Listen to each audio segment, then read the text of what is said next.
کس کے معتقد اور فالوور ہیں، یا کہ اپنا کوئی نیا طریقہ ایجاد کر لیا؟ دیکھیے میرے ہاں تو اصول یہ ہے کہ عبادت صرف اللہ کی ہوگی، عقیدت صرف محمد الرسول اللہ سے ہوگی. باقی میں اس امت کے ہر صاحب علم کا احترام کرتا ہوں. اس امت کے تمام ائمہ میرے ائمہ ہیں، اس کے تمام علماء میرے علماء ہیں، اس کے تمام اکابر میرے اکابر ہیں. میں سب کو ایک ہی نگاہ سے دیکھتا ہوں اور ان کی انتہائی لیکن ان میں عزت سے کرتا پھر ہوں. سب کوئی آپ کو اپنا کیوں نہیں سمجھتا؟ دیوبندی آپ کے خلاف، بریلوی آپ کے خلاف، جماعتی آپ کے خلاف، اہل حدیث آپ کے خلاف.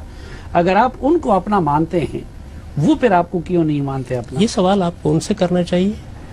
نہیں، کوئی گڑبڑ ہوگی نہیں. جہاں تک میرا تعلق ہے، میں نے تو آپ کو بتا دیا کہ میں تو دیوبندیوں کے جتنے بڑے علماء ہیں، مولانا محمود الحسن ہیں، انور شاہ صاحب کاشمیری ہیں، مولانا حسین مدنی ہیں، اسی طرح بریلوی علماء میں احمد رضا خان بریلوی ہیں، اہل حدیث علماء میں مولانا داؤد غزنوی ہیں، مولانا ابو بکر غزنوی ہیں.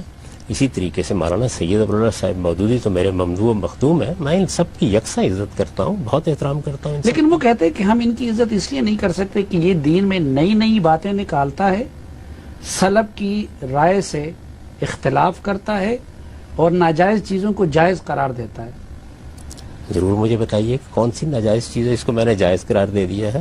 اس سے پہلے بھی اس مسلمان امت میں اسی طرح تحقیق کا کام ہوتا رہا ہے. میں نے آپ سے عرض کیا ہے کہ دین اپنی اصل صورت میں ایسا ہی ہے. مثلا آپ نے موسیقی کو جائز نہیں قرار دیا.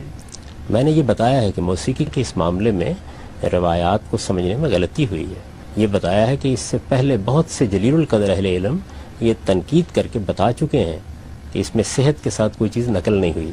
یہ بتایا ہے کہ قرآن مجید نے حلال و حرام کے بارے میں جو قاعدہ مقرر کیا ہے اس کا اطلاق اس پر نہیں کیا جا سکتا. یہ بتایا ہے کہ تمام فنون لطیفہ اپنی اصل میں اللہ کی نعمت ہے، ان کا استعمال غلط یا صحیح ہوتا ہے.